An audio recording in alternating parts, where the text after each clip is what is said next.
Le peintre change le monde en peinture. C'est Bachelard qui dit ça. Ça me convient bien parce que je suis peintre. Et je m'inscris dans la tradition de la peinture, de ce mot qui est, pour moi, depuis l'enfance, quelque chose d'absolument mythique. Le métier de peintre, pour moi, ça contient un processus amoureux. En tout cas, je le vis comme ça, et qui permet de constituer un langage. Et c'est évidemment ce langage qui traduit mes impressions, mes expériences, ma réalité. Alors l'atelier, c'est aussi un lieu mythique. C'est un endroit où on peut se retirer. J'allais dire même, on peut se retirer du monde. Quand on a fermé la porte derrière soi, on se rend compte que c'est en soi-même que l'on rentre alors.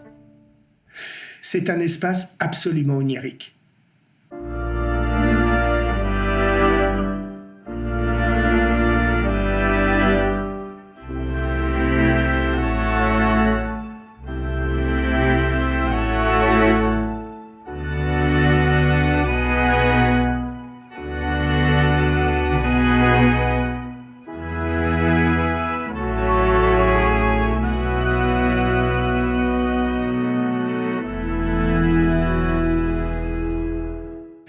Mais rêver ne suffit pas. Il n'y a pas de langage sans corps. Paul Valéry dit le peintre apporte son corps. Et c'est vrai qu'il y a ce rapport de corps entre le corps de la peinture et le corps du peintre. Dans mon esprit, je ne sépare jamais les chemins de la pensée d'un côté et les sentiers du sentir de l'autre. L'œuvre d'art, à mon sens, c'est d'abord une pensée de l'humain à l'humain. J'essaie que ma peinture soit humaine et conserve une sorte de gravité philosophique avec une réalité émotionnelle en prise avec le monde. Que mes tableaux soient simplement comme des choses dans le monde.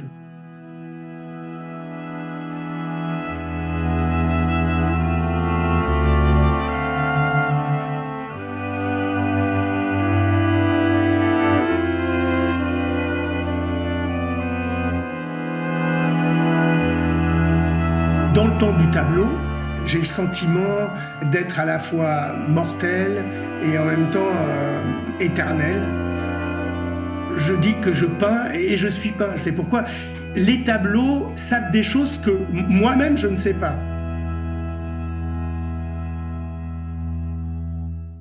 J'envisage la peinture d'abord comme une structure issue du sentiment, de la matière et de la couleur. Je dirais de la matière colorante. Il s'agit là du corps de la peinture. Quand je représente quelque chose sur un support, il y a une spécificité parce que je fabrique ma matière que j'appelle mes substances. Là, la matière apparaît souvent comme insondable, comme un mystère, comme une force inépuisable. Mais la méditation, j'allais dire, de la matière, conduit à une imagination très ouverte. Ça me renvoie à l'idée de couches, de superposition, de palimpseste, quelque chose sur la peau du peintre, la peau de la peinture. Et ça me renvoie à une petite phrase de Braque qui disait « Encore une couche, nous n'aurons jamais de repos, le présent est perpétuel ». Mais la matérialité d'une œuvre n'est importante, évidemment, que si elle véhicule une certaine qualité d'existence, de signifiance et de sensibilité. C'est une quête complexe entre personnel et universel, ce que je nomme l'insolite singulier. Et à ce niveau de conception, abstraction, figuration ne sont que les extrêmes d'un même chemin.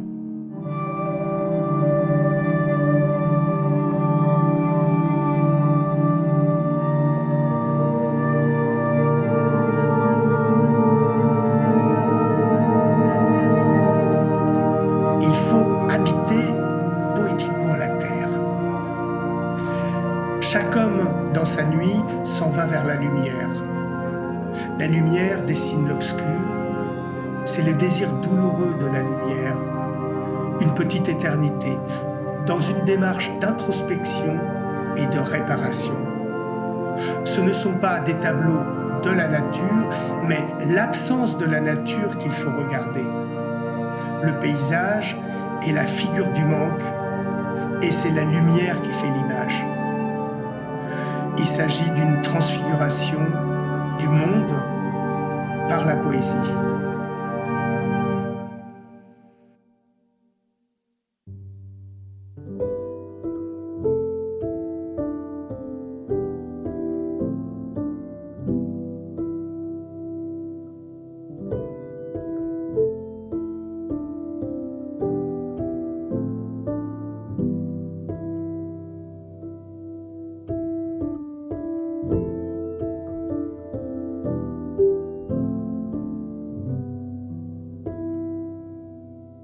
Pour moi, la gravure est l'art des profondeurs par excellence.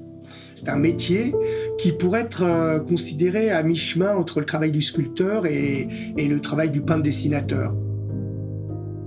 Ça me renvoie à Bachelard qui écrit que la gravure ne contemple pas, mais elle réagit et qu'elle nous apporte des images de réveil. Et je trouve ça magnifique parce qu'il y a toujours ce rapport singulier entre ce qui est peint, travaillé, incisé et ce qui va être imprimé à l'envers. Et lui dit que ce n'est pas l'œil seulement qui suit les traits de l'image, mais que l'image visuelle est associée à une image manuelle qui vraiment réveille ce qu'il dit être l'art actif en nous.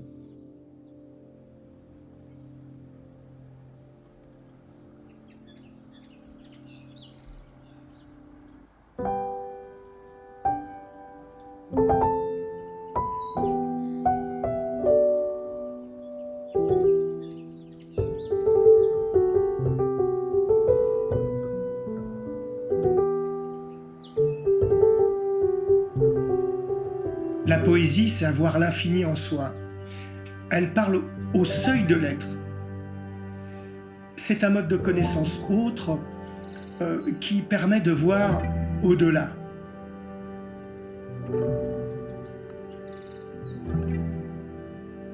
Je suis tombé dans la poésie vers 11-12 ans, dans le même temps que celui de la peinture, et je n'ai jamais cessé de fréquenter les poètes.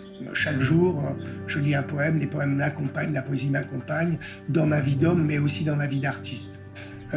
Je pense, comme le dit tellement merveilleusement bien Hölderlin, que les poètes donnent à voir à ce qui dure une assise éternelle.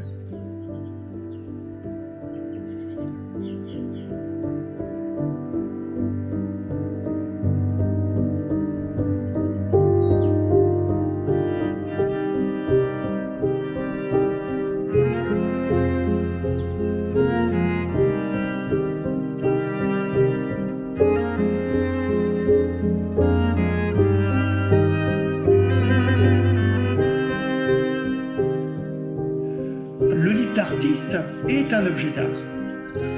Il naît d'un rapprochement de deux sensibilités, celle d'un poète et d'un peintre.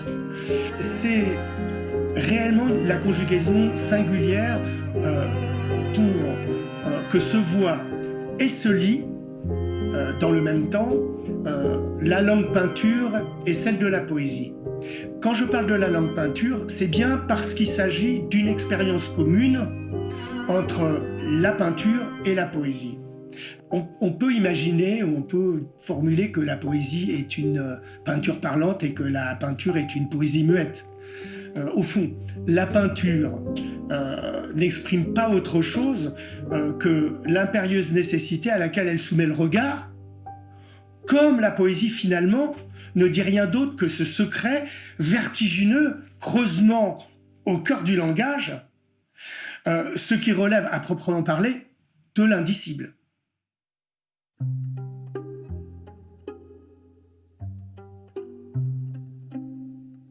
Créer dans le monde aujourd'hui, pour moi, c'est de proposer en quelque sorte un acte de résistance poétique. Un tableau, une gravure, un livre d'artiste qui émettront peut-être une lueur dans la nuit. Ce que je fais depuis, j'allais dire presque 50 ans, en poursuivant avec la même obstination mon travail de peintre, c'est simplement de m'efforcer d'affirmer une voie humaine possible, un chemin, une attitude, une dignité, une lueur en somme.